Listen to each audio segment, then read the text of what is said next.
Okay.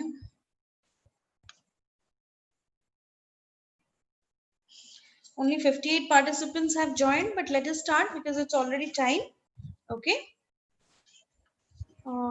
So the last topic for teaching aptitude is all about evaluation systems, elements and types of evaluation, evaluation in CBCS, and something about computer-based testing. Now, before proceeding further, do you really think that evaluation system is helpful to the students? And what exactly evaluation process is all about? Anyone? You can write in the chat box also, no problem. Dr. Priyanka, before we start, this is Brijesh. Yeah, Brijesh. Yeah.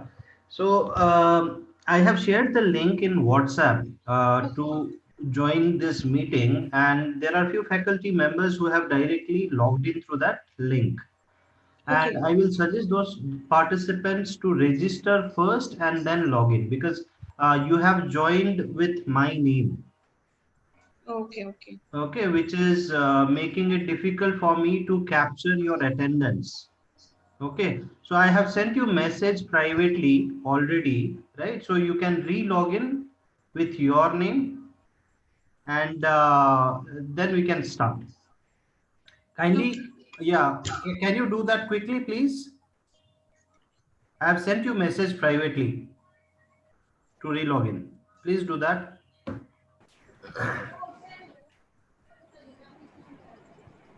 So, can I start or should I wait? Yeah, good morning Yeah, everyone. Priyesh, myself, Joydev Bhattacharya, I have logged in with my name. Is it showing to your screen? Yeah, it's showing here. Like you had registered yourself, Jaydev. So that is not an issue. No, earlier it was showing Priyesh actually. Yes, ma'am, you can start, ma'am. It's already 20 minutes left, ma'am. You can yeah. start. Yeah, No, thank you. it's not 20 minutes left. The time was 8:50, not 8:30. Okay, as Oh, per the lesson plan, the time is 8:50. Yeah, please go through the lesson plan also. I have shared it in WhatsApp also. You can go through the lesson plan and refer it. okay. And I have not I think we received the can start, Dr. Priyanka. Yeah. Yeah. and I have not received the link for joining the WhatsApp group. All sorts of issues we will be discussing later. Allow me to complete this session. Okay. So today, as I said, we will be talking about evaluation system, and this is of course the last part in your teaching aptitude. So what exactly this evaluation system is all about? Can I say that evaluation is a systematic process, obviously, which involves various different types of activities like quizzes, like multiple choice questions, like essay type questions. Ultimate is what? We need to access the outcomes of teaching. For that is the reason why we are going for evaluation system. And how is it going to help like the teachers? It is going to give the teachers that whether the students have understood the topic or not, whether the needs have been fulfilled or not, whether the interest area, the potential of the students can be detected because of evaluation system. Okay, so let's see. Okay, this is the definition of evaluation system, or you can say teaching. First, let's start with teaching. Teaching has been defined as the process of we are facilitating learning, right? We are boosting the learning process. And obviously, we know learning. What does learning mean?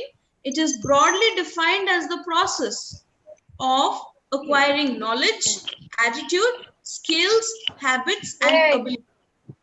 Once we acquire all those, that means next what is going to happen? There would be a permanent change in the behavior, and then only we will say that learning has taken place.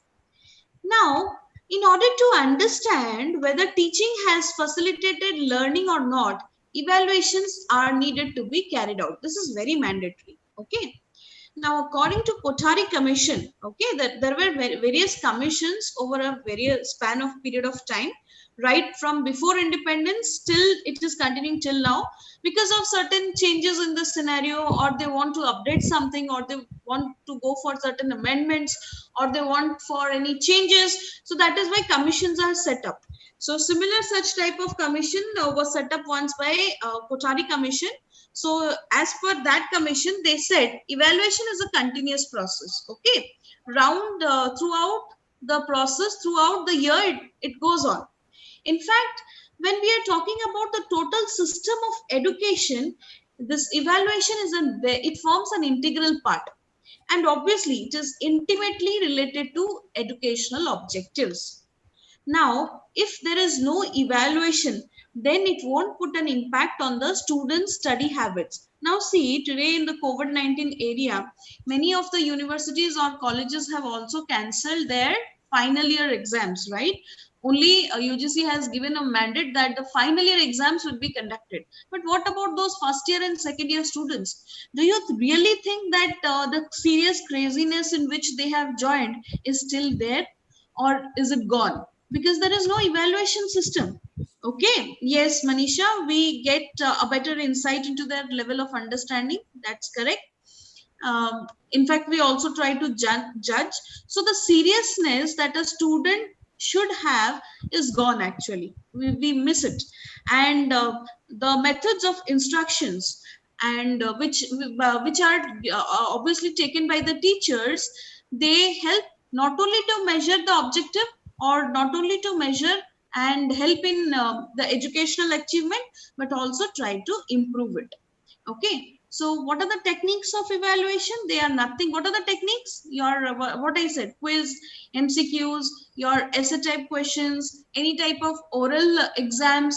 So these are the various forms how evaluation is done for a student.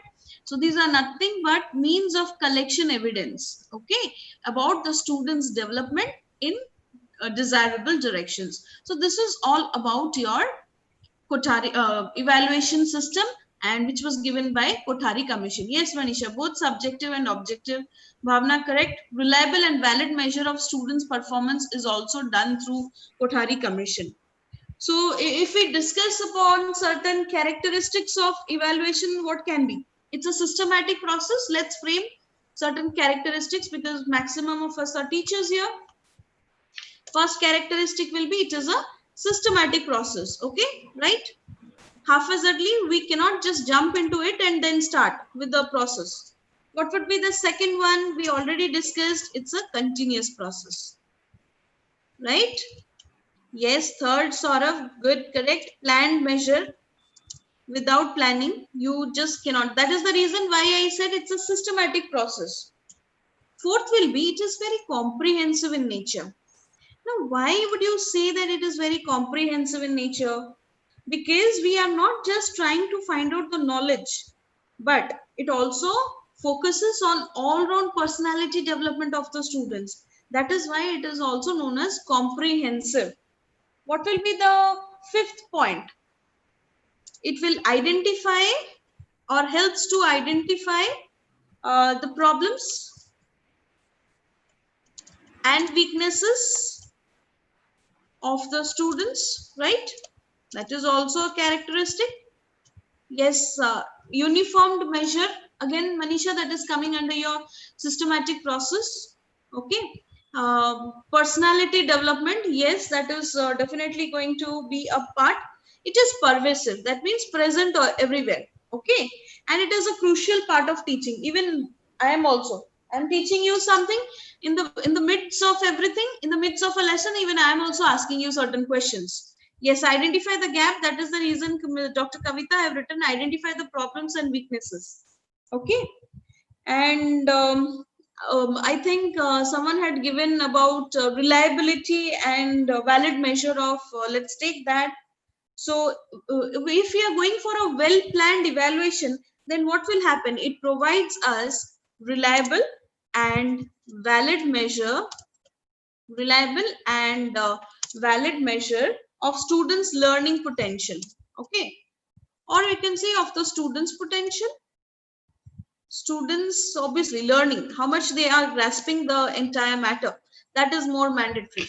Okay, students' learning potential. Next will be any other characteristic. Any other characteristic? It should be realistic. Yes, students' outcome matters a lot. That's a good one. And almost everything we have covered, right? It's result oriented. Yes, if it is not result oriented, then we won't be able to identify the problems and weaknesses of the students, correct? So these are the various different characteristics of evaluation system. Okay, now let us go to the next slide. Any doubt? Any doubt till this much? Please let me know any doubts. No, Okay. ma'am. Okay. So let us discuss certain techniques. Okay, what are the techniques of evaluation or classification of evaluation techniques? First is obviously quantitative techniques. Now, what comes under your quantitative techniques? Let's see. First quantitative technique is written examination. Now, what happens in case of written examination? This written examination, it was also known as paper pencil test. Now, what happens in paper pencil test? They have to write, okay? The answers are to be written. Certain questions would be given and the students are expected to write the answers as per the instruction that is given in the question paper. So, this is first one. Next will be oral, because quantifying, when we are giving the marks, right, we are quantifying the marks. They supplement the written examination. Now, what are the examples of this type of test? Or test of reading ability, pronunciation, by voice is also an example of oral examination. Practical examination, again, that is a quantitative technique. Please, quantitative technique means here we are using the marks. Okay, we are judging the students on various parameters and we are giving certain marks to them. So these tests are necessary to test experimental and manipulative skills of a learner, particularly in subjects such as science, technology, agriculture, craft, music, etc., where practical examinations are conducted. So these are the qualitative techniques. What are the like quantitative techniques? Next is qualitative techniques. Now, what is coming under your qualitative techniques? Your observation and interview. What happens in observation? We just try to evaluate the behavior of the student, right? Both in controlled as well as in uncontrolled situations. Now, in observation, sometimes what happen? We try to carefully view or observe and record it. Later on, we'll see. And interviews are sometimes considered superior than every other types of techniques. Why? Because students are more likely to talk than to write. They unknowingly say much things when they are in writing mode. Normally, various students face problem in writing. So again, that is a qualitative technique. Checklist. Do you know what a checklist is all about? It will be there will be a series of questions, okay, related to the students, and see, it's an instrument that is used for collecting and recording evidence when there is any significant behavioral tendency that a student does, or the student faces with certain problems when they are present in the classroom. There is a list of questions that has already been framed, so we just tick. Okay, that is known as checklist. Rating scale, yesterday you give it to me, right? On a scale of 1 to 5, you have to judge me. Same thing we also do for our students. Okay, there is a rating scale. There are different types of scale. Let's say we are following Likert scale. So what is going to happen there? A marks will be given. Why? To the expression of opinion or judgment. Obviously, about we are considering a student here. Now, what are the parameters that we are taking? About certain situation or object or character or behavior, anything. So, and we are rating the student there. Next is cumulative records. Cumulative records, what does that mean? Your record cards, your any past records, the diaries of students, everything is coming under. Why those are used? So that the parents would be able to understand the details of a child's behavior. That is the reason why these cumulative records are being or are there. Now, if someone will ask you what does anecdotal mean, exactly anecdotal mean, resembling records, or you can say not necessarily true or reliable, because these are based on upon certain personal accounts rather than facts or research. Now in big schools or colleges, we have certain known as diaries. Okay, and we maintain, the class teacher maintain, they are asked from time to time to write about their students, so they maintain that. So that is an anecdotal record. Later on, in order to understand the child's behavior, we normally go for following up those records. Clear, all of you, till this much, or any doubt? Any doubts? No, ma'am. Okay, so let's jump into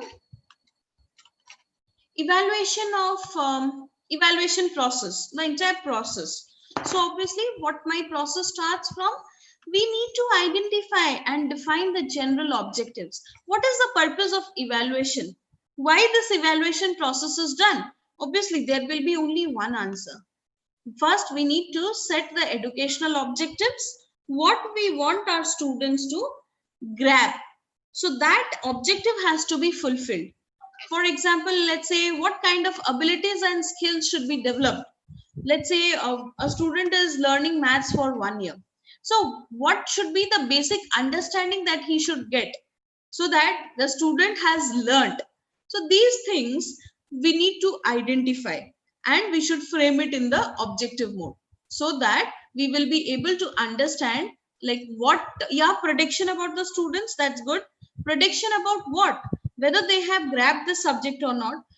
Prediction about their potentialities, if the student is above or below or just at par. We need to understand all these things. That is why first step will be identify and define the general objectives. Very, very important. Next will be identify and define the specific objectives. Now, when we are talking about specific objectives, what comes, learning comes into picture.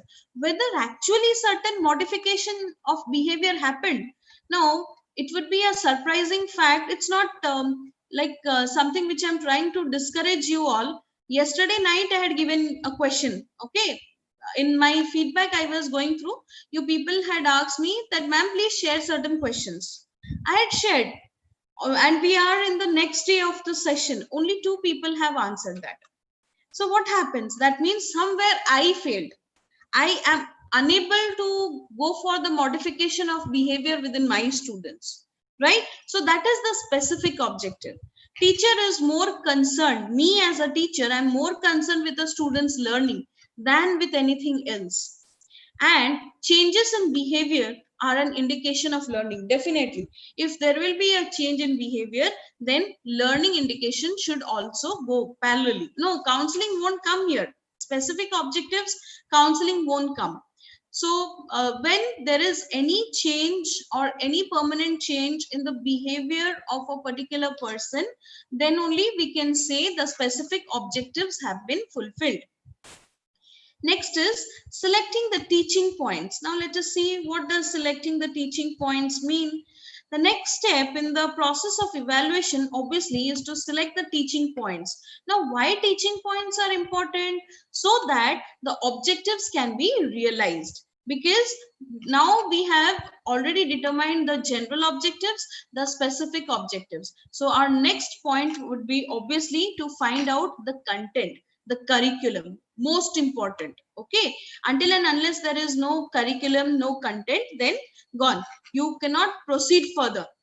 Next is planning suitable learning activities. Now what happens here, what the teacher does, he or she has to plan the learning activities so that it can be provided to the students.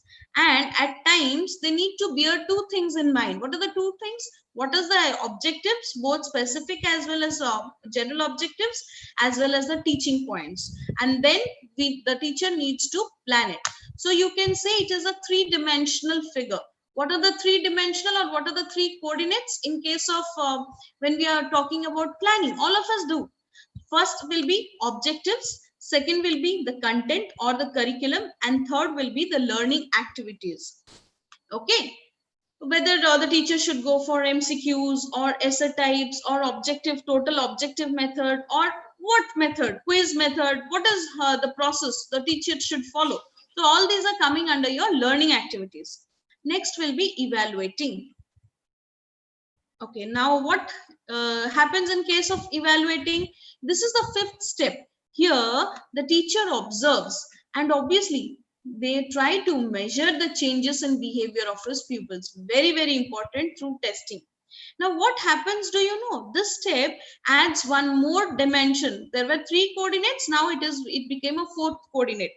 So when we are testing our students, what we should keep in mind, the objective should be fulfilled. The teaching content should be like whatever content is there, the exams or the evaluation methods or the evaluation questions must or you can say must cover the content and the learning activities successfully. But ultimately, what will be his major focus? Attainment of objectives. And the last is using the results as feedback. This is very, very important, but not the least, you can say most important step. If the teacher, after testing his pupils or students, finds that the objectives are not realized, okay, for example, some students have done very poor, then what will he do or she do? They will use the results in reconsidering the objectives. The objectives will be reframed now, so that maximum of the people would act now try to crack or would try to fulfill or would try to pass on with the benchmark. So these are the different processes, steps of evaluation process. Any doubts? Any doubts to all of you, please? No, ma'am. Okay.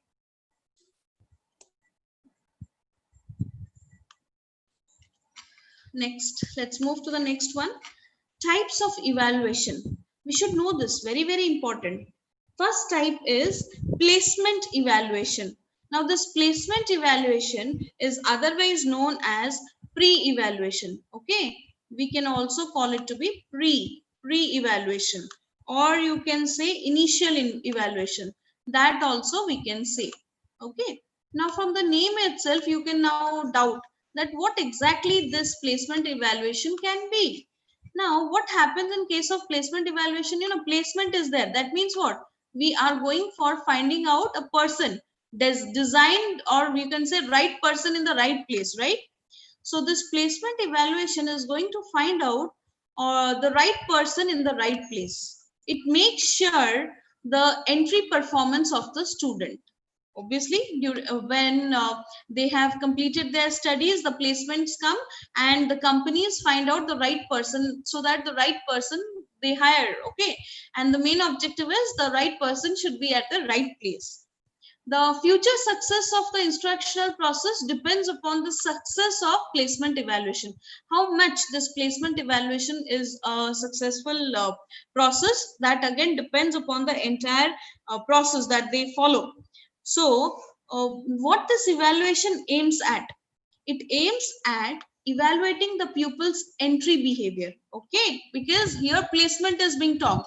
He has not worked in any company prior. So this is his entry point to somewhere. So the companies, what they do, they try to evaluate the people's entry behavior in a particular organization in a sequence of instruction.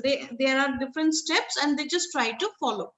In other words, you can say when we are talking about such type of placement evaluation, the only goal is to determine the level or position of the child in the instructional sequence. What is the level of the child? Whether he or she is able to or will be able to grab at the entry level also. So these type of tests normally we find in the case of placement evaluation. Simple, you can say it helps in identifying whether a person has any prerequisite knowledge or not. Okay, because certain knowledge has to be there in order to enter into a particular organization. Next will be formative evaluation. Now, what does this formative evaluation means? And do you know who has given this concept of formative evaluation? The name of the person is Paul Black. Okay. He is the person who has given or who had coined the term formative evaluation. So what exactly formative evaluation involves? It is used to monitor the learning process of students. Very, very important. How much the students have learned, that we or that how we find out, we go for formative evaluation. And during the entire period, so main objective is what? It should provide continuous feedback to both teacher and students, whether this learning process is successful or not. Now, when we are talking about feedback to students, how it is helpful? It provides us a booster of successful learning, reinforcement of successful learning. And obviously, it will help to identify the specific learning errors that need correction. And what is the importance of feedback to a teacher? So that he or she would be able to understand where they need to modify the instructions, where they need to modify the teaching method of instruction. And obviously, it helps us to find out the prescribed group and individual remedial work in case there are certain students who are down, okay, below average. So it helps to find out the student progress from time to time. Formative evaluation helps in this. Okay. So one was placement evaluation, second was formative evaluation. Let's go to the third one. It is known as diagnostic evaluation. Now, diagnostic evaluation is also given by Paul Black. He is the person who has given. So, in fact, you can say, apart from placement evaluation, your formative, summative, and diagnostic, everything is given by Paul Black. Okay. Fine. Now, what happens in case of diagnostic? Diagnose means what? It is broken into parts, and then each part is carefully analyzed in order to find out whether there is any problem or not. Same thing happens in case of diagnostic. What happens? It is concerned with identifying the learning difficulties or weaknesses of persons during the method of instructions. We try to identify, okay, we try to find out where actually the students are facing the problems. So mainly you can say they treat the cause of the problems that are faced by the students. Simple. And you can say this type of evaluation is normally used at the beginning of the course, so that the teacher would be able to find out or judge where the student has any problem. So what happens? See, it tries to locate or discover the specific area of weakness of a student in a given course of instruction. And also parallelly, they try to provide the remedial measures. Now, what happens when a teacher particularly finds out that in spite of various methods of instruction techniques, the child still faces certain difficulties. He is not able to learn properly. Then obviously there are certain predetermined tests that we normally apply with the child. Those are known as diagnostic tests. Next is summative evaluation. Now, summative means what? Summary, right? So it is done at the end of the course, like your final year examinations. Or you can say it is also known as external evaluation. Summative evaluation is also known as external. Why? Because it is carried out at the end of the course or term or unit. Okay. See, in other words, it is the evaluation of pupils' achievement at the end of the course. Now, what is the main objective of summative evaluation? So that we can assign certain grades to the pupils. So that, again, it will indicate the degree to which the students have mastered the course content, whether they have rightfully understood the entire course curriculum or not. And it also helps to judge the appropriateness of the objectives that are framed by the teacher. Okay, so summative evaluation is generally the work of standardized tests. Certain predetermined standardized tests are there, and the students are required to complete it. Okay, any all clear in this types of evaluation? Okay, there are one more non-referenced and criterion referenced evaluation. Let's check what is this. Okay. There are two alternative approaches to educational testing. Obviously, we should clearly understand that one is norm referenced and another is criterion referenced. There are various similarities between these two approaches, but there are certain fundamental differences. Now, let us try to understand what is the difference between a norm and a criterion based. Okay, Nidhi, I'll let you know at the end. Okay. Now, criterion referenced. What happens in case of criteria? There has to be a particular criteria. When we are talking about the evaluation, and obviously it is related to the performance of the individual in terms of what he can do or the behavior he can demonstrate, it is known as criterion referenced evaluation. Simple, you can say there is a reference to a criterion. Okay. Or you can say, if I'll say in just one line, you can say in norm referenced evaluation, the performance of one student is compared with others. Okay. And in case of criterion, what happens? There are no comparisons and no results are stated on the basis of certain criteria. Simple, in norm based, it is compared. In criterion based, it is not compared. We just try to find out what sort of behavior. We find out the criteria for a particular student. For example, Raman got 93 marks on a test of mathematics. We are not comparing him with anything. A typist types 60 words per minute. It is a criteria. It is an individual criteria. We are not comparing. Okay. And it's objective based test, obviously, the criterion based. But in case of non-based, like I said, Raman stood first in mathematics test in his class. That means what? Raman is compared. The performance of one student, Raman, is compared with others. Here, see, comparison comes.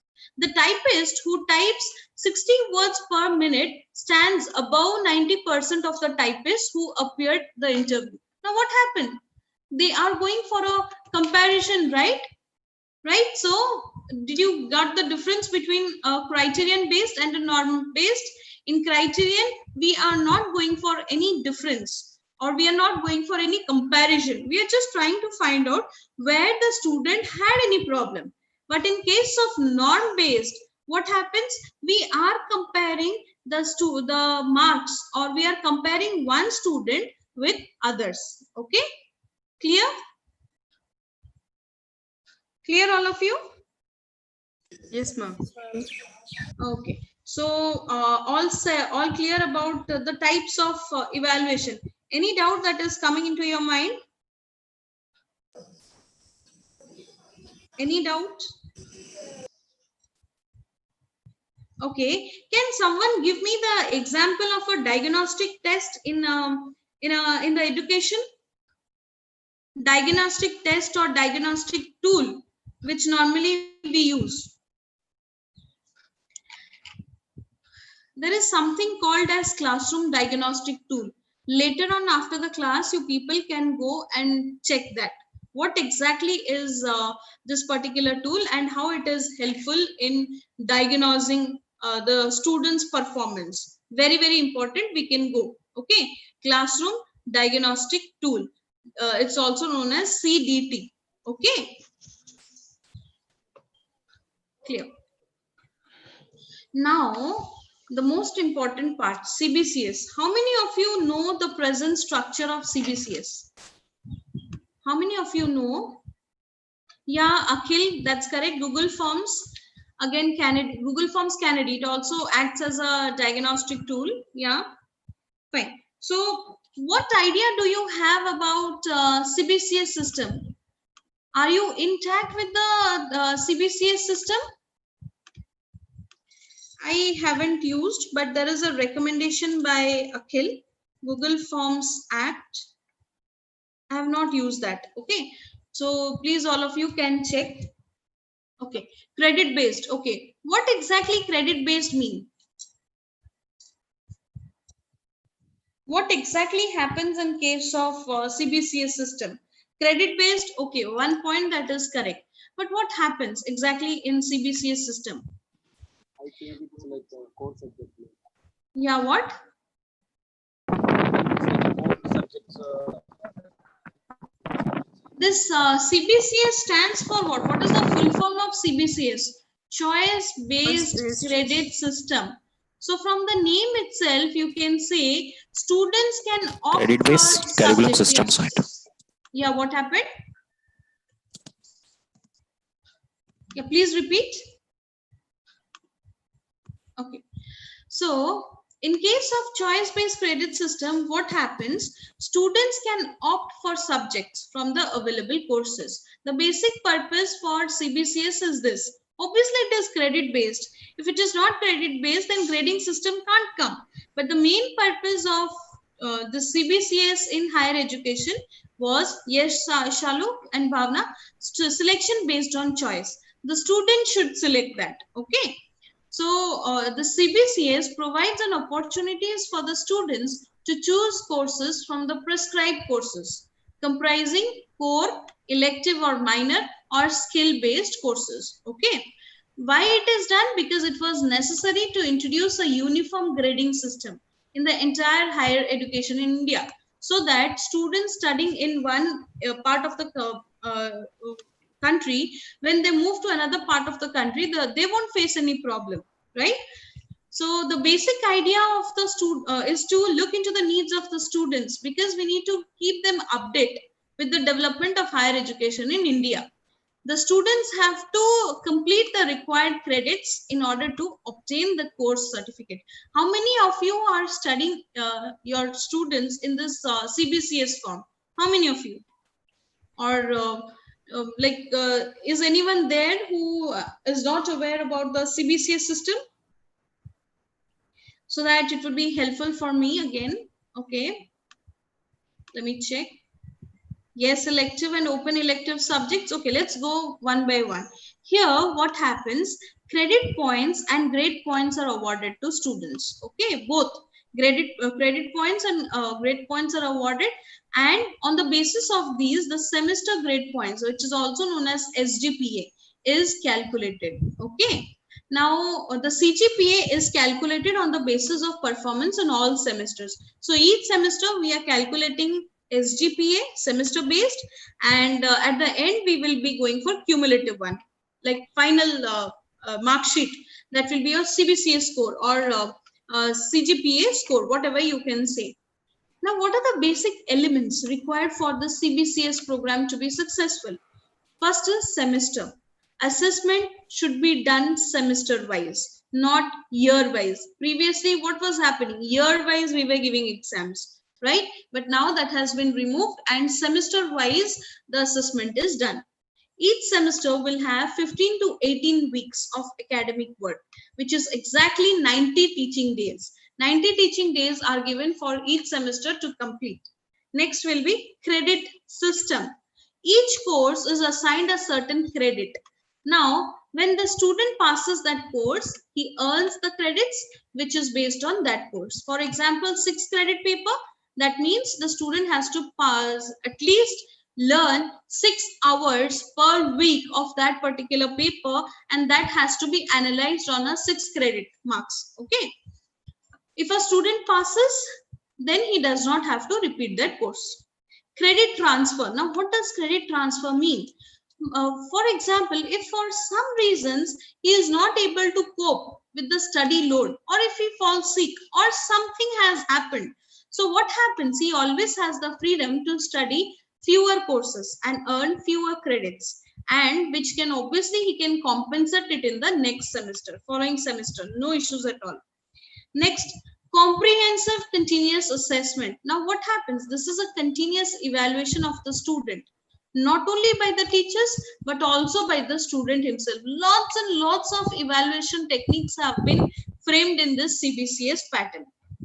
Next element is grading. Okay, UGC has introduced a 10-point grading system. Now, CBSE, okay, in the schools, he had also introduced the grading system. Similarly, UGC has also introduced the 10-point grading system in case of CBCS.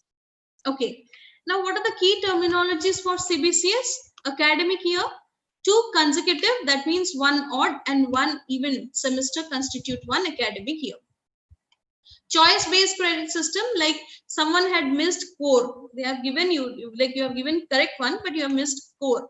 There are different fragments: core, elective, or you can say discipline specific elective, your skill enhancement, or your ability enhancement courses. These are the different fragments of CBCS. Course usually referred to as papers. Okay, that is what it is known as course. All courses need not carry the same weight. Now let's see about the different courses. One is core course. That means it has to be compulsorily be studied by a candidate. It's a core requirement. That is why it is known as a core course. Elective course, a student can elect from a pool of courses. Okay, and it should be like very specific or advanced category, or supportive to the discipline or subject of study. For example, let's say my core is, let's say maximum of you are from the IT background. Okay, in the core you can frame a paper, let's say C++. And in discipline specific objective, you can take one more paper, which is obviously going to help this C++ or something more advanced. Anything you can go for it. So elective course. Next is discipline specific elective course. Now, what does discipline specific elective course mean? These courses may be offered by the main discipline or subject of study, and it is referred to as discipline specific. Whatever my main sub discipline or whatever the name of the course is, you can accordingly give. The university or institute may also offer discipline related elective courses, or those which are interdisciplinary in nature, they can also go for that. At the end, there has to be a dissertation or project. That means in order to understand whether the student has acquired certain knowledge or not, they can go for a project work, or they are going for a project work, and that too obviously under the guidance of a teacher or faculty member. Next is general elective course. Now, what is general elective course? Which is not related. For example, C++ and physics. It's not related, right? So it can go for a elective course which a student has to choose from an unrelated discipline or subject. So that what is the purpose of general elective? Simple intention is to give exposure to the student about a new discipline. That is why this general elective course came into existence. Your ability enhancement courses, now what happens? It is of two kinds. Okay, one is ability enhancement compulsory course. These are mandatory, all of them has to learn, like your maths, English, Hindi, MIL. Okay, or your skill enhancement courses, for which your skills needs to be developed. See, AECC, ability enhancement compulsory courses, are the courses based upon the content which leads to knowledge enhancement. Now, what are those courses? Environmental science, it is now mandatory. All the students in the first year, they need to learn about environmental science. Your English or your MIL communication, all these are coming under your ability enhancement courses. Now, and it is mandatory for all disciplines across. We cannot deviate. What is the skill enhancement courses? Now, in the skill enhancement courses, there are a pool of courses. Okay, lot many courses are there, obviously designed to provide value-based or skill-based. For example, entrepreneurship development. It is a skill-based enhancement course. Why? It is depending, or it is focusing on value-based, or it is trying to develop the skill. Now, introducing research component in undergraduate or undergraduate courses, project work or dissertation is considered as a special course involving application of knowledge in solving or analyzing or exploring a real life situation. This is very important when we are introducing certain research component in the UG courses. A project or a dissertation work is of 6 credits. Okay, it is always 6 credits. As I said, maximum marks, 100 marks, that is given. Next key point is CBCS system. Now, what happens for under the CBCS system? Now, suppose in a particular semester there are 5 subjects. So the core would be 6 credits. Next would be 4 credits. Next would be 2 credits. So depending upon that, at the end, the students would be will get credit marks. So that is what we can say. It is coming under your semester grade point, average, and based upon this credit point, we are also grading. Credit point, it is the product of grade point and number of credits for a course. That is known as credit point. What is known as credit? A unit by which the coursework is measured. Now, how we are determining it? The numbers of hours of instructions required per week. Like I said, 6 credit paper means 6 hours per week. 4 credit papers means 4 hours per week. 1 credit means 1 hour per week he has to learn. Mandatory. Okay. Cumulative grade point average CGPA, which is found out at the end of the semesters, all semesters, so that overall performance of a student can be judged. Now, what does CGPA mean?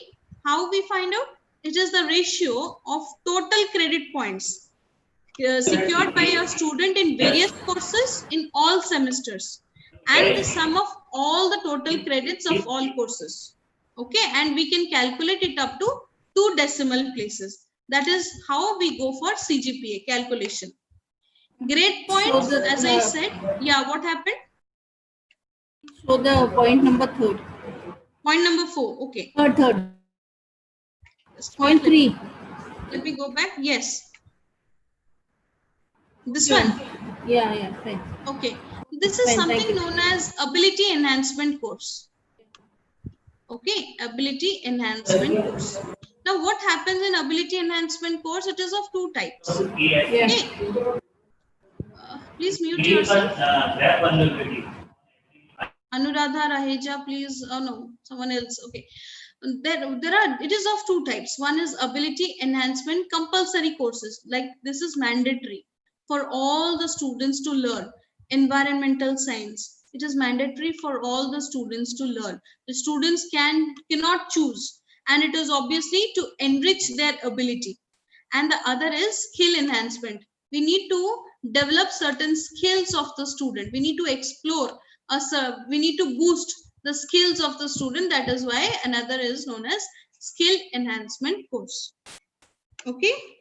Don't worry. After this, I can show you example of a entire CBCS framework. How is it done? So that you will be able to grab, those of you who have not seen.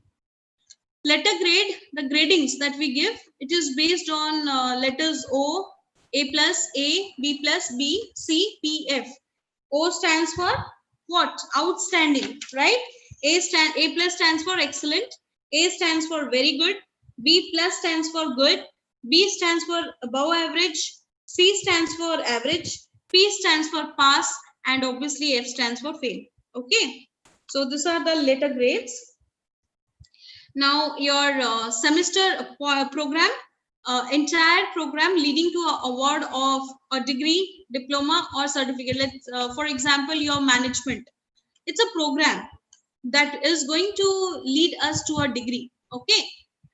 Next is SGPA. Already I have discussed how you are going to calculate this. The ratio will be all the credit points secured in all subjects in a particular semester divided by total number of credits in that semester. Suppose there are 5 subjects. Okay, 5 subjects with different credits. The total will be the denominator. Total credits will be the denominator, and how much the student has got.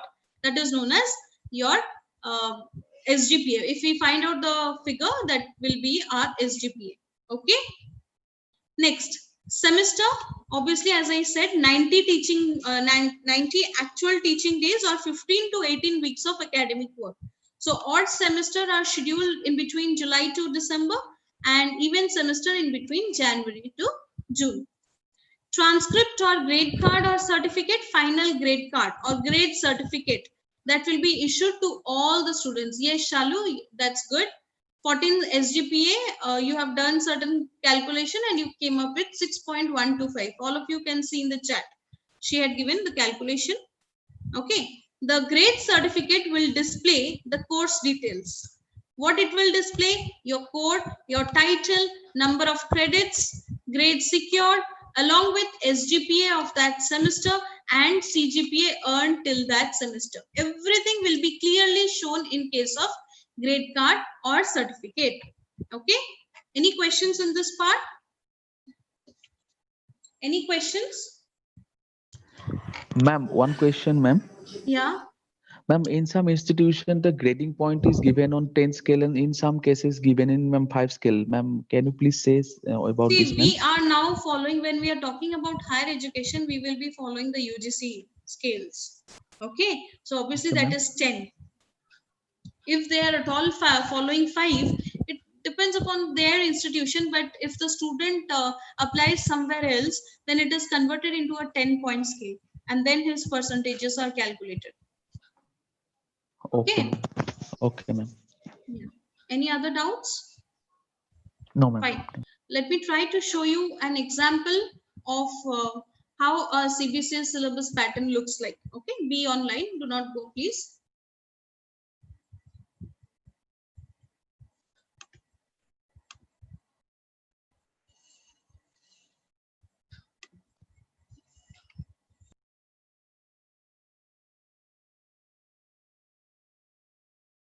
I'm going to download it and then I'll show you. So please be online.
Okay. See, this is how the CBCS system looks like. Okay, there are different semesters. Let me just a minute. Okay, there are different semesters. Semester 1, course, course code, title, remarks. Okay, now semester 1, we have core, we have general elective, we have ability enhancement. Okay, now if here there is, see, this is known as ability enhancement compulsory course. See, compulsory is written, right? The C stands for course, GE stands for general, and DSC will stands for discipline specific elective course. Okay, these are 6 credit papers, right? So semester 2, semester 3, semester 4. See here, see, the students have to choose one of the 2 courses, compulsory. Okay, now whatever is required, that has been given. Clear, all of you? This is how this entire thing looks like. Clear? Yes, ma'am. Okay, fine. So every time the students, see here, this is skill enhancement. Basic purpose is to develop the skill. This is a 2 credit paper. They have already given everything in the framework they have given. Okay. So please do not go. Let us discuss certain important points related to your certain extra points. Let us try to understand.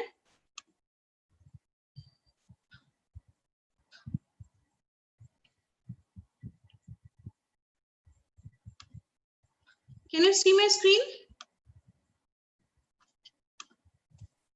Yes, ma'am. Yes. Yes, ma'am. Okay, something has happened. Yeah. Let me share the white screen so that we can discuss something. Okay.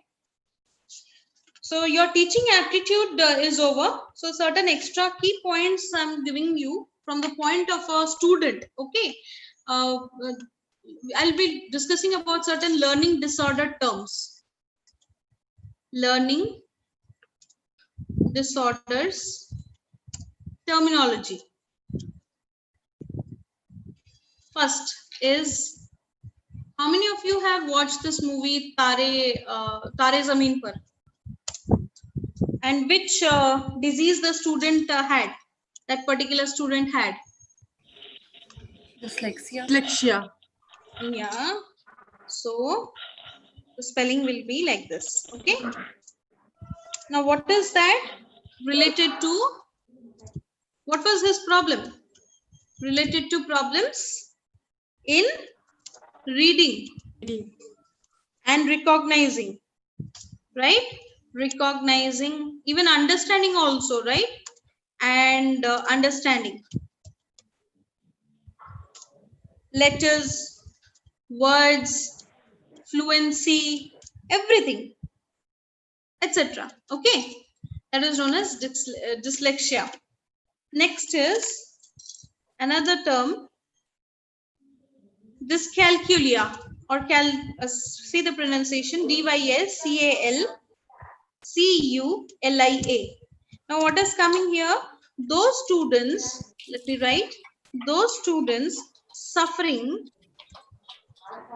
from these disease or from this disorder, this is a disorder, they have difficulty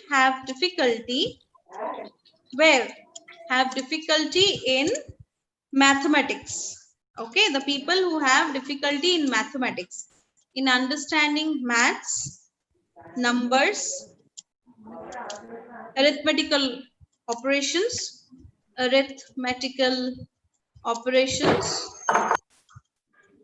science, etc. They all come under this particular disorder. Third, one more I can share terminology will be dysgraphia, dysgraphia. Same thing. Students who are suffering from this disorder, they have problems related to handwriting. Okay, handwriting, and obviously which leads to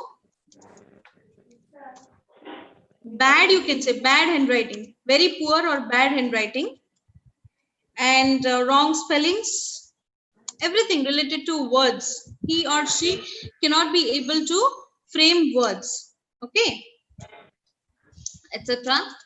And the last will be, one more disorder will be dysphasia, dysphasia, or you can say aphasia. Now what exactly is this? It is related to problems in understanding a spoken language. Okay, so these are the certain key disorders which we normally found in a normal student. Okay, these are the disorders which we find. Okay, so any doubt?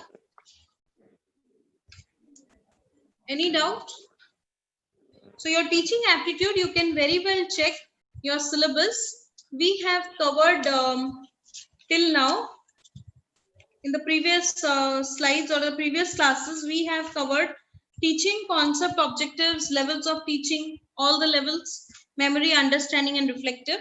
We have covered about the adolescents and adult learner characteristics. We covered individual differences. We covered the factors related to teaching, related to teacher, learner, support materials, everything we have covered.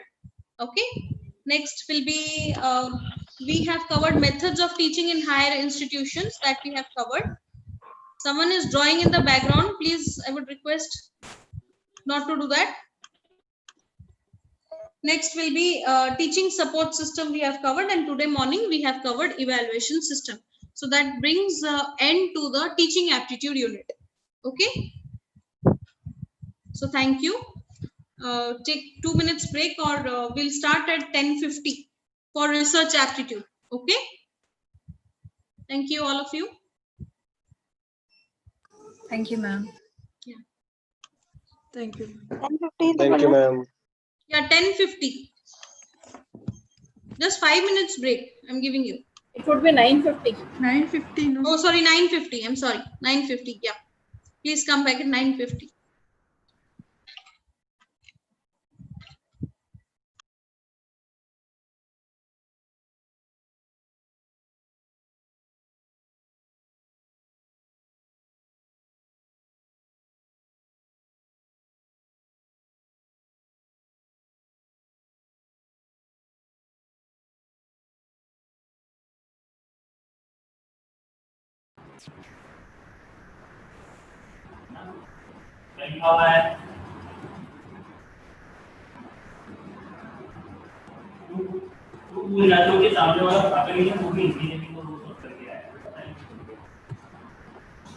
Online बड़े मजे हो रहे हैं यही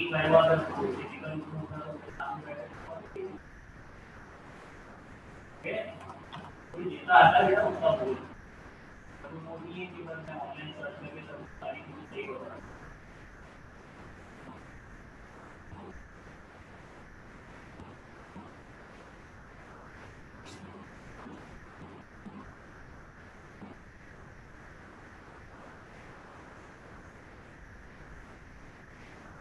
Okay, it's done from my side now. We can leave.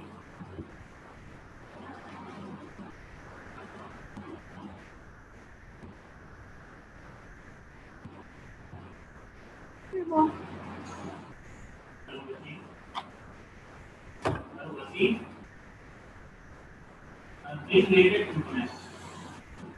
Please read it.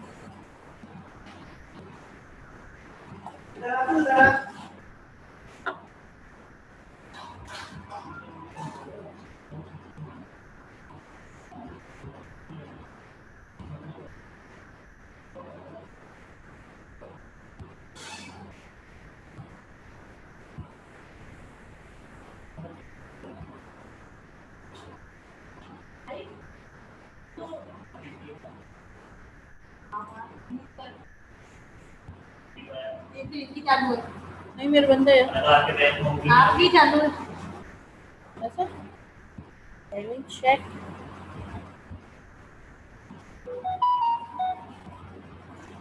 Yes you are right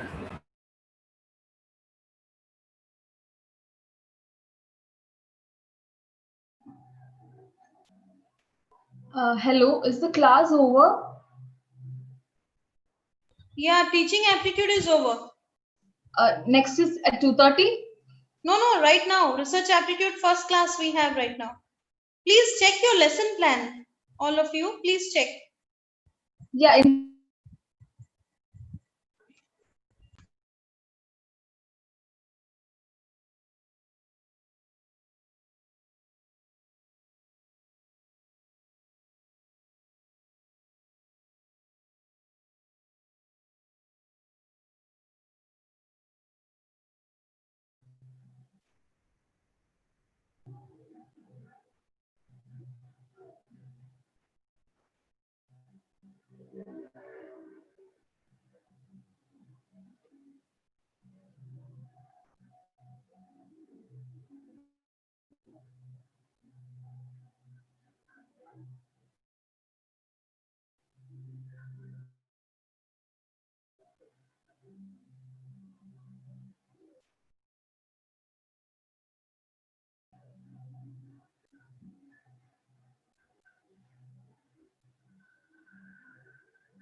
I suppose all are back from the 2 minutes break. Okay. Yes, ma'am. So I would request all of you to please kindly check with the lesson plan. Everything has been given and I'll stick to lesson plan only. Okay. Don't worry. If any sort of changes, I'll let you know. Please don't worry. Research aptitude, the second unit. we will start. And this is the syllabus that is coming under your research aptitude part. Meaning, types and characteristics of research, obviously. Something about positive and post-positivistic approach to research. This is very important. Methods of research, steps of research, thesis and article writing, format and styles of referencing, application of ICT in research, research ethics. Okay, so these are the broad topics that are coming under Unit 2, Research Aptitude in Paper 1. So let's start quickly from research. Okay, when we are talking about research, that word means what? It is a word of like, it is broken. If I'll break it into two parts, one is one is search. Okay, it acts as a prefix to the word search. Search means what? Something to make known of an existent unknown thing, something which we do not know. We are trying to understand it. Yeah, Bhavna, correct. Known to unknown, you can say, is known as research. And see, I have written elicit some facts out of a known thing, or you can say refers to a search for knowledge. This is known as research. I've tried to this is the full form of research. R stands for rational, E stands for expert or exhaustive, S stands for search, E stands for exactness, A stands for analytical analysis, R stands for relationship of facts, C stands for critical observation, or you can say careful recording, or you can say constructive attitude, or you can say condensed and compactly. Okay, and H stands for honesty or hard work. So exactly we have tried to define the word research. Yeah, Satyam, extracting new things from existing knowledge. Yes, that also we can say to be research. So see, again, introduction. It is thus an original contribution to the existing stock of knowledge. Okay, you can also say we are looking for the truth with the help of study, observation, comparison, and experiment. What we can say in short, the search for knowledge through objective and systematic method of finding solution to a problem in research is known as research. So basically what we are trying to answer, here is the answer: 5 W's and 1 H. Simple. If we can answer this, then we'll say that we have done a successful research. Who, what, where, when, why, and how. If we look into answers for these, then obviously our research, this solution of a problem, unknown to known, known to unknown, whatever everyone is writing here, extracting new things from existing knowledge, everything is coming under this 5 W's and 1 H. So there was a definition or quotation, let me quote, by Bernard Baruch. Millions saw the apple fall, but Newton was the one who asked, why? Okay, so this question led him to do the research. It was this why which led to the discovery of law of gravitation. See, a simple why led to discovery or development of something. See, this is very important. Okay. Now, thus we can summarize research as an attitude of inquiry. We are trying to inquire something. We are trying to elicit the different facts systematically. We are trying to go for a systematic and scholarly application of the entire scientific method. And obviously, it has to be done in a state of mind, a good state of mind. Okay, friendly, welcoming attitude towards change. That has to be done. Now, what are the characteristics of research? It's a scientific investigation. Research means search again. Okay, scientific investigation, we have different processes, we have different strategies which we need to follow. Next, it develops concepts and the theories. This research is going to or is helpful for coming up of new theories. Okay, solution oriented, obviously it is solution oriented, and it is directed towards the solution of a problem, final solution of a problem. It determines the relation between two or more variables. More than one variable or more than two variable has to be there. Minimum 2 variables has to be there in order to determine the relationship. Research emphasizes to the development of theories, concepts, principles, and generalization that are helpful in predicting future occurrences. What is important? This research is very important. Research is replicable. Very, very important. See, the design, procedures, and result of scientific research should be replicable as so that any person other than researcher may access the validity of research. Okay. Next, research requires that researchers have full knowledge of the problem under study. Suppose I'm trying to understand a particular problem. I need to go through that before starting the research work. In fact, if I'll say what is the objectives of research, let us discuss certain objectives of research. Broadly, I came up with 4 objectives. First was we tried to gain familiarity with the phenomenon, or we are trying to achieve certain new insights that I categorized into exploratory or formulative research studies.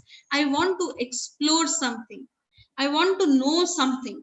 So first objective will be my explorative research, or I want to find out new insights for anything. Second is to portray accurately the characteristics of a particular individual. When I'm talking about characteristics, so obviously what does that mean? It means descriptive research studies. I'm trying to describe, right? I'm trying to describe the individual. I'm trying to describe situation. I'm trying to describe a group. So that when I'm trying to describe the characteristics, it is coming under your descriptive research studies. Clear? Next, even one of my objective is to determine the frequency with which something occurs. What is the time it is occurring? How many times it is occurring? How it is associated with? All these are coming under your diagnostic research studies. And finally, when I'm trying to find out the cause and effect relationship between 2 variables, hypothesis, okay, here hypothesis is a statement in order to find out whether a particular given statement is true or false, right? So there we are trying to find out cause and effect relationship. We are testing a hypothesis. So that is coming under your hypothesis testing research studies. So broadly, if we look into, one is achieve new insights. I have categorized it into exploratory research. Second is trying to find out the characteristics of a particular individual or situation or a group. That I'm covering it in descriptive. Third is a frequency with which something occurs. That means what? The entire topic is fragmented into certain parts, broken into certain parts, and we are trying to diagnose it. So diagnostic research. And finally, we are trying to prove the cause and effect relationship by different testing techniques. Again, that is coming under your hypothesis testing research, okay, or hypothesis testing research studies. Clear, all of you? Yes. Clear, all of you till this much? Yes, ma'am. Okay, before going into this, let's discuss a point. What is research method and what is research methodology? Who can explain me? Research methods and research methodology. Anyone can try?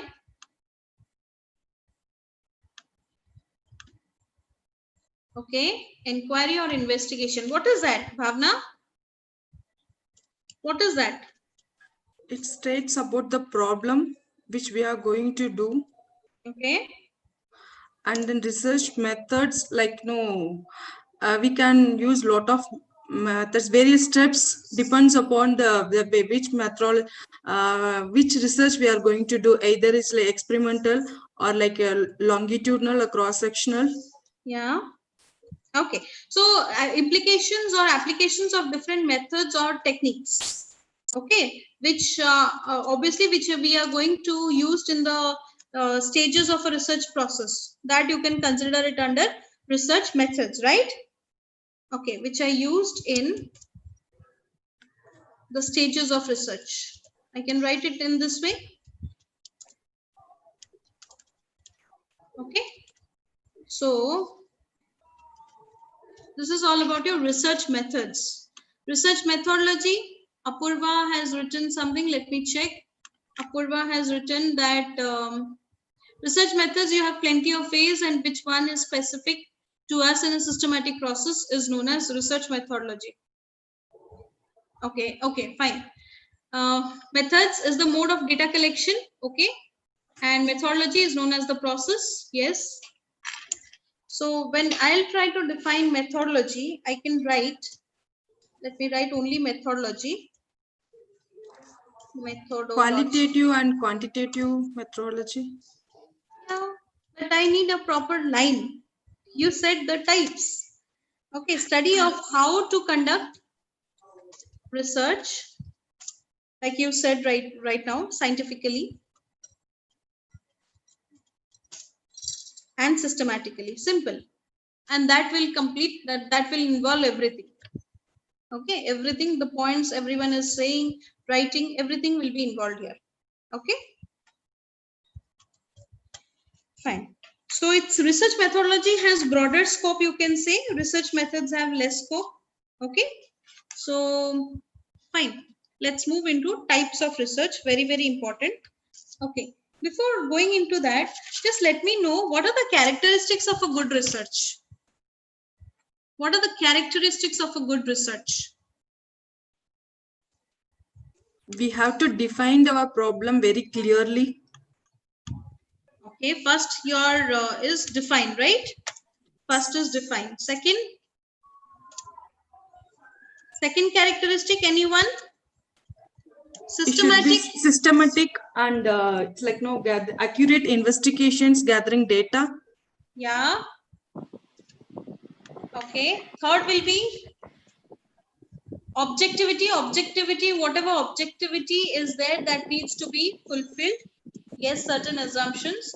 It should be conducted in an accurate manner. Accuracy should be there, right? It should be logical. Yeah, logical, very, very important. Logical in nature. Next, realistic. If it is not realistic, yes, novel, efficient, good, realistic. What else? It should be both under controlled and uncontrolled situations. Let me write situation. And both controlled and uncontrolled. It should be like we should be able to conduct it. Reliable. Yeah, what happened? Yeah, what? Generalizing the findings. Like yeah, generalizing. Yes, that's very important. Generalization of facts or generalization of the entire process of the findings. So that characteristic I can write like this. General usability. Okay. Next will be credibility. It should have sufficient credibility. Yeah, clear authentication of goals. I am only taking your points and grouping it into one. Okay, the trustworthiness should be there. Whatever we are doing, that should ultimately be credible enough that we can use it somewhere else. Yeah, validity. Have I missed it? Validity. Yes. Good. The data should be empirical. Yeah, empirical in nature. Very, very important. We can find out. Okay, we should find out. Like it should be based upon certain observation or experience. Whether it is clear, qualitative or quantitative, that is not a problem. But it should be based on certain facts, not just on theory. Okay, so that is why we call it to be empirical. So maybe these are the 12 broad characteristics of research. Okay, good. One more critical. Yeah, critical, obviously. Now, why critical is said? Why critical is considered to be a research? I mean, characteristics of research, yeah. Because for finding new things or for research, well, search again on search, that is critical enough to identify that particular for applying particular techniques on some things. Yeah, they are saying there should be a critical analysis of the different methods and procedures. Why we are doing, why we should go for a critical analysis of research? That the basic thing is it should be free from any errors. Okay, that is why we say critical as a characteristic of research. It should be free from any errors, from the scrutiny point of view. It should be free from everything. Okay, clear? Can I proceed to the next one? Yes, ma'am. I think everyone is clear till this much. No doubts. Okay, good.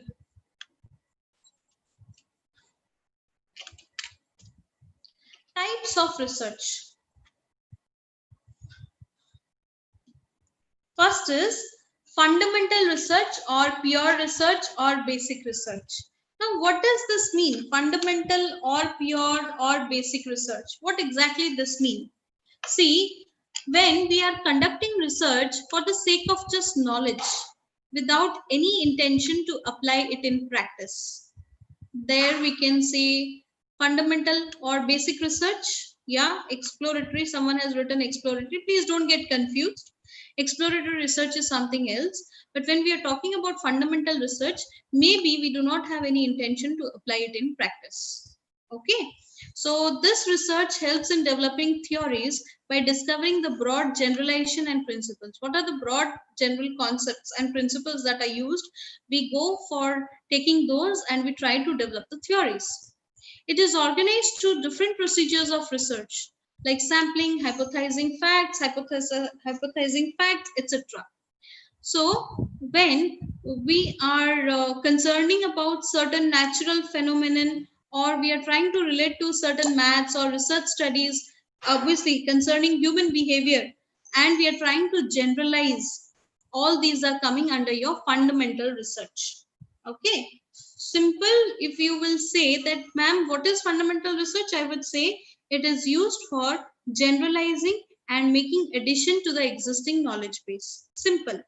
Or you can say it is conducted for formulating theories and has a greater scope of application. Okay, next comes applied research. Then what would be the difference between fundamental and applied research? Applied would be, it is used for any specific social or business use. We are trying to find a solution for an immediate problem, okay, which the society is facing. And we are trying to solve any practical problem of the modern world. Our purpose is not just to acquire knowledge. So the broad difference between fundamental and applied is, in case of fundamental, it is used for making or used for generalizations, and it makes addition to the existing knowledge database. And in case of applied research, it is used for any specific problem solving. That is the two difference between fundamental and applied research. Any other doubts? Any other doubts in this two type of research? No, ma'am. Okay. Next is exploratory research. Someone wrote that fundamental research is exploratory in nature. Let me find out who has written. Manisha. Manisha, can you please explain me why you said that, ma'am, exploratory research is the same as that of fundamental research? Just because we are trying to explore something, that is why you wrote it to be exploratory? Okay. Exploratory, just now we discussed. Okay. Here we are talking about different types of research. Okay. Now we are not seeing which is coming under what. It is a preliminary study. We are trying to explore an unfamiliar problem about which the researcher has little or absolutely no knowledge. So, what is the broad objective of exploratory research? The objective is, by careful understanding about a particular problem which the researcher has no idea, by understanding the problem, the development of hypothesis is the main objective of exploratory research rather than the testing. Okay, we are trying to explore the unknown. So that is why it is coming under, like, it is known as exploratory research. Next type of research is action research. Now, what is coming under your action research? See, its aim is immediate application, but not any development of theory. Here, this action research is focusing on application, not on any development of theory. Development of theory is the headache of exploratory research, not action research. It is research which is either initiated to study the immediate problem, or if the researcher finds any problem during the course of his field investigation and observation, he goes for action research. Okay, clear about exploratory and action research? Okay, Can someone answer me? What is the basic difference between applied and action research, as both relates to immediate problem? Anyone? Can anyone try to explain me? What is the basic difference between applied and action research? Any one of you? Now that I have said both the points. It's applied research. It's Yeah. understanding the particular business management problem. It leads to the solution to the problem. Okay. And action? Yeah, please speak. Yeah, Applied, it may be ma'am, you said leads like to new applied knowledge research, to the maybe the theory based. Yep. Applied research, maybe theory based. Action research, as you said, like some kind of application. Like recently, they found one application for COVID. So 19. like that, maybe. Okay. Yeah. Okay, someone has written applied research is socially. Okay, this is the answer that is given somewhere, Shalu. Okay, let me read it. Applied research is useful, is a application oriented research, okay, of the knowledge generated for any concerns of the society. Action research is used to solve an immediate or specific problem. Okay, so both ways, all of you have said the correct thing. Applied and action research. See, action research is immediate. There no theory, nothing is coming into question or instant reaction. But here, applied research, they are trying to solve the practical problems of the modern world. Here, action research, immediate application, but not development of any theory. So, instant problem came, instantly the person has to solve it. So that is why it is coming under your immediate. Or short term, you can say action research, on the spot the action is required, it complete. Applied, we can say for a longer period of time in order to totally solve the problem at all, we can say it in that way also. Okay. Next is descriptive research. Now, what does descriptive? We had studied in objectives, okay, where we are using descriptives when we are trying to describe the characteristics. There we are going for descriptive research. Yes, Kundan, if you ask me this question that madam, which is more immediate, action or applied, I would rather say action research is immediate. Ouch. I would say action research is immediate. Okay. Instant problem, instant solution. Okay. Descriptive study. It includes surveys and fact findings or inquiries of different kinds. What is the main purpose of descriptive research? Description. Describing the characteristics as at present. For example, I want to do a survey on consumer perception about COVID-19.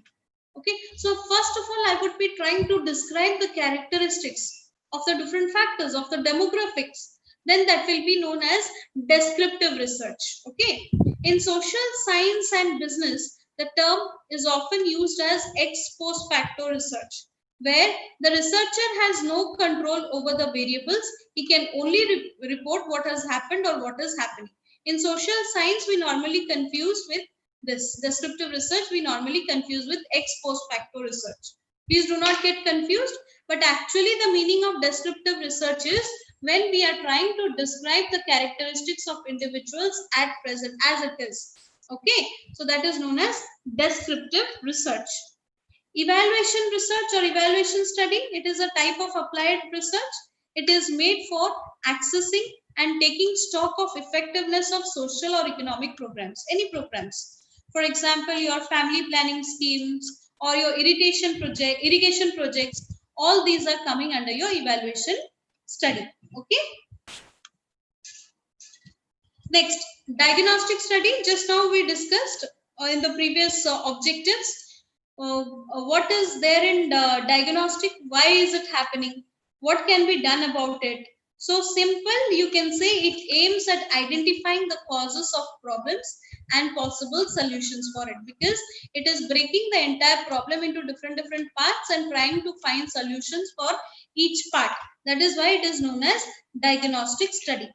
Next is quantitative and qualitative. I suppose this answer should come from the participant side. What exactly is quantitative research and what exactly is qualitative research? Anyone? Anyone?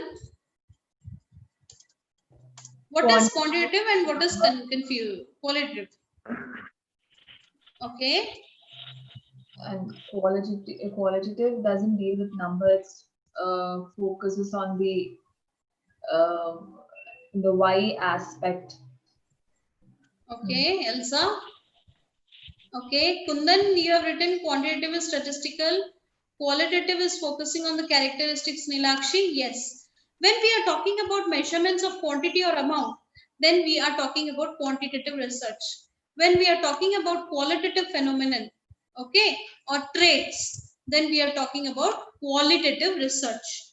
Okay, so quantitative is used to quantify a problem, attitude, behavior, or opinion. Same thing, quality is used for understanding of problems. Obviously, it cannot be quantified enough. Okay. So this is what about quantitative research and qualitative research. Okay. If someone will ask you, what are the techniques that you are going to use in quantitative research? I'm talking about this. What are the techniques that you are going to use in case of quantitative research for data collection? Anyone? Whatever is coming in your mind. The techniques related to for data collection in case of quantitative. We had discussed this. I think so. We have discussed it. Forms, okay. Surveys. Yeah. Interviews. Polls. Okay. We can conduct quantitative research through these methods. Okay. Now, how can we collect qualitative research data? Get to the last part, okay? More to do. Question: most work can also be done. Okay. Qualitative research, what is going to happen? See, what are the techniques that we are going to use? Obviously, group discussions. Next will be your observations, all types of observations, because we are going for behavioral analysis then. Observations. Next can be any type of, like I've mentioned, word association test, sentence completion test, story completion test. All these can happen, come under your qualitative research. Yes, stat, quad, everything.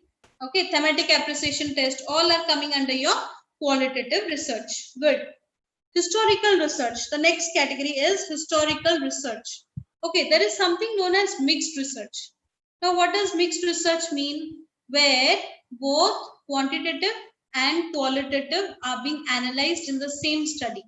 There we call it to be a mixed research. Okay, both these are useful. So we call it to be a mixed research. Next is historical research. Historical means something has already happened. Research on past social forces, not on present. We are talking about past, which have shaped the present, because it is the past which has designed the present, right? So we are talking about those type of research. For example, to study the present state of Indian labor, what we will do, we may research on the past historical forces. So that is why it is coming under your historical research. Next is experimental research. Now, what does experimental research mean? See, experiment. Experimental research is concerned in the areas of physical sciences with the help of hypothesis. Here we are trying to prove something, whether yes, it is acceptable or whether it is rejected. Okay, we are trying to prove. And in experimental research, we are trying to apply statistical mathematical tools to measure the results which are thus quantified.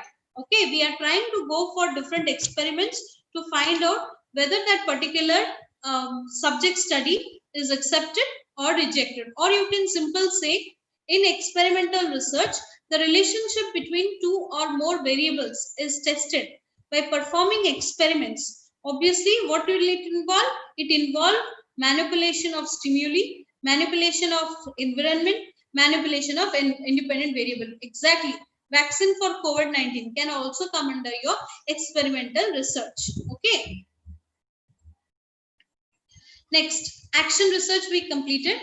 Ex post facto research. Ex post facto research was, what does this particular research mean? See, it is an empirical inquiry for situation that has already been occurred, already completed. Suppose market failure of a product or service. Okay, that is coming under your ex post facto research. Case study approach. What exactly comes under your case study approach? See, here a initiated, like a micro level topic or a topic, small topic, okay, is particularly initiated and related to a particular company, and which is thoroughly, intensively taken care, like thoroughly we go through the different pros and cons of the what is written in the case, and then we come out with our own reports. So this research is basically intensive in nature, and obviously this data compilation, when we are looking for data, it will make us forced to look after the different study units, again with utmost sincerity. That is known as case study approach. Next type of approach or research is survey research. Now, what does survey research mean? Simple. When we are going for collection of data, that is known as survey research. Okay. See, it involves study of population or sample based on some questionnaire or schedule to find out some intended characteristics. That is coming under your survey research. Next, conceptual research. What does conceptual? Concept. It is coming from the word concept, and it is obviously related to certain abstract ideas or theories, which is going to help, or which has helped the developers to develop new concepts. Okay, this conceptual research, the people who are engaged in conceptual research, they does not involve themselves in conducting any practical experiments. They just come up with certain abstract concepts or ideas, and they try to prove that. They don't prove, they just come out with different abstract concepts or ideas. Okay, so see, the famous example of a conceptual research is Sir Isaac Newton. He observed his surroundings to conceptualize and develop theories about gravitation and motion. Okay, that is an example of conceptual research. Later on, it was experimented everything, and they came out with a theory. Empirical research, like we said, that it based on reliances, experiences or observation alone, without giving due regards for systems and theory, and it is purely based upon facts, not on theory. Longitudinal research, what does this mean? This research is carried several times. It is also known as panel study. Now, what happens, in case of longitudinal research? Data is collected about the same sample, a particular, suppose this COVID-19. Just think, imagine, sample is same, almost COVID-19 patients, and data is collected from them over a period of time from the same sample, so that different possible relationships among these variables can be found out. Okay. For example, if I'll take the case of, in case of fundamental research, we are trying to explore something basic. We have no idea, nothing. Conceptual research, we are trying to develop a concept. Okay, coming back to longitudinal research example, one example is given in which the same sample of a household, okay, is studied for one or more aspects of consumer behavior for a duration of time. Sample size is same, but products can be different. Okay, so it is a case of longitudinal research. Same, just remember, if you are doing a data study on the same sample over a period of time, then it is coming under your longitudinal research. One-time research, when research is done for a single period of time, it is called a one-time research. What is field setting research? In this, the research is done in the field setting. Like in the field, you have to go and go for research. Analytical research, whatever analysis, we are going to do the analysis, whatever data is already available. Okay, that we are going to analyze, and we are trying to go for a critical evaluation of the material. Okay, it is a specific type of research that involves critical thinking skills and the evaluation of facts and information so that we can relate it to the research which is being conducted. Assessment research, we are trying to describe a situation that prevails without any suitable explanation and suggestion for remedial actions. That is coming under your assessment research. We are assessing the whatever situation we have described. We are trying to assess. Now in COVID-19, also we are going for assessment. In fact, in COVID-19, we are going for all types of research till now. Comparative research, when we are trying to compare, okay, for comparative study by collecting data from units under comparison. Suppose, let's say, two sets of male and female. I'm trying to compare between them. Okay, so the main aim is to identify the similarities and differences between the two entities. Whatever entities we have taken, we are trying to find out the similarities and dissimilarities between the two. That is why it is known as a comparative research. Clear till this much? Next is deductive research. Now, what does deductive research mean? It aims at testing the theories, or you can say simple from general to specific. That is known as deductive research. Okay, researcher already has an established theory which is generalized, and by repeated applications we are coming to specific. So that is why it is coming under your deductive research. Inductive research is just the opposite. We are going from specific to general. Okay, suppose researchers analyze any specific issue on different sample units, and if there exists a pattern in behavior, it is then generalized. For example, this COVID-19 vaccine trial, they are going for clinical trial, right? But previously they have started with this animals, then they are going for a small sample of humans, patients, then a clinical trial of volunteers, then a large group of mass, then the entire public. So from specific to general, they are going. So that is why it is known as a inductive research. Clear? Clear all of you till this much? Or any doubt? Please let me know. It's clear, ma'am. Okay. Okay. Fine. Next topic is positive approach or positivism. Okay. See, positivism, when we are talking about positivism, it refers to an evidence-based reality. Okay. Or you can say we are trying to find out the real causes. What are the real causes behind something? And we are trying to perceive the true source of behavior. Obviously, these are based on unchangeable sound foundations. Okay. So just a minute, let me show you something. Let me go there, then only you will understand this.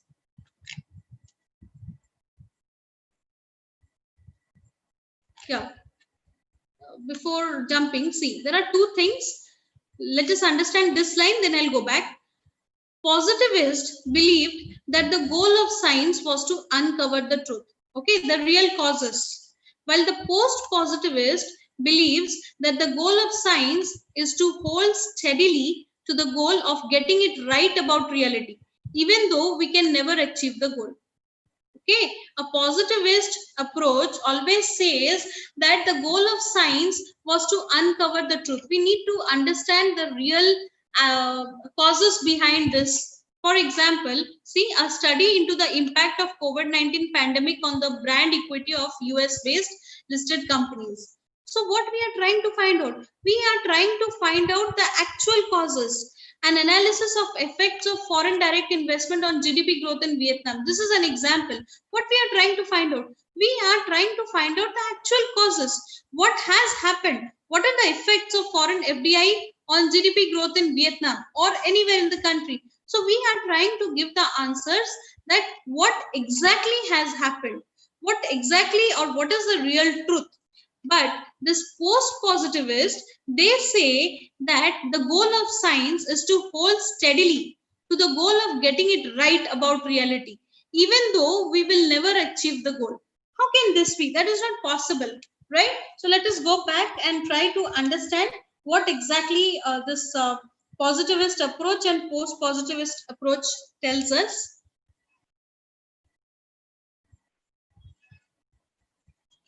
See, positivism refers to an evidence-based reality, which we saw, or they are focusing on real causes. The purpose of science is simply to stick to what we can observe and measure. Okay, they believe in this. If the evidence is there, then we'll stick to it. Whereas post-positivist approach does not follow that. Knowledge of anything beyond that a positivist would hold is impossible. Okay, in a positivist view of the world, science was seen as the way to get at truth, to understand the world well enough so that we can predict and control it. So what this approach is saying, they are saying that whatever you are saying, that is final. Whatever you can observe and measure, that is final. Anything beyond that is impossible. Okay, they do not believe on something which is not proven, which is not measurable, whose evidence is not there. They just believe on that. The positive paradigm is based on philosophical ideas of the French philosopher Auguste Comte. Okay, it is based upon the ideas of Auguste Comte. Historically, when we are talking about the concept of positivism, okay, it was established by Auguste Comte during 1830s in France. Next, see, positive knowledge is based on natural phenomena. Any natural phenomena we are talking about, this knowledge is based upon any natural phenomena, their properties, their relations. They adopt a scientific method as a means of knowledge generalization. So simple, just remember, if in the science we can be able to prove something, we can be able to measure something, then it will be coming under your positive approach, or else it won't come. Next is post-positivist approach. It is also known as methodological pluralism. See, they say that the entire thing is actually, they reject. They say that not everything is completely knowable. Okay, we cannot find evidence for everything. We cannot find that, but it is reality. We cannot prove, but it is real. They believe that. So it is concerned with the subjectivity of reality and moves away from the purely objective evidence adopted by the logical positives. They say if this thing is happening, then this can happen, although it is not proven. They believe that. A post-positivist might begin by recognizing the way scientists think and world and the way we think in our everyday life, not distinctly different. So this is what how a post-positivist looks into. So they can be further classified into constructivist and critical realists. Let's see. To continue it, we can say here, let's come to this point. Post-positivism recognizes the way scientists think and work, and the way we think in our everyday life are not distinctly different. Okay, the same thing. Scientific reasoning and common sense reasoning are essentially the same process. They believe on this. They believe that there is no difference. So to summarize, you can say the positivist approach researcher, they say that if there is a evidence, only then they believe. If there is no evidence, like we cannot measure, we cannot observe, then there is no such thing exists. Post-positivist approach, they say that see, everything, although we cannot prove, but if we can find out, or if we can attach it to our real life, or we can attach it to something, then we can say these things exist. So see, hold steadily to the goal of getting it right about reality, even though we are not able to achieve the goal. So the purpose is subjectivity of reality. If they are happy with the subjectivity of the reality, they say, no, this thing is correct. So these are the two approaches, positivist approach and post-positivist approach to research. Okay, any doubts? Any doubts, all of you? No, ma'am. Okay, thank you. So we'll meet at 2:30. Okay, for further sessions, we'll meet at 2:30. Thank you, all of you.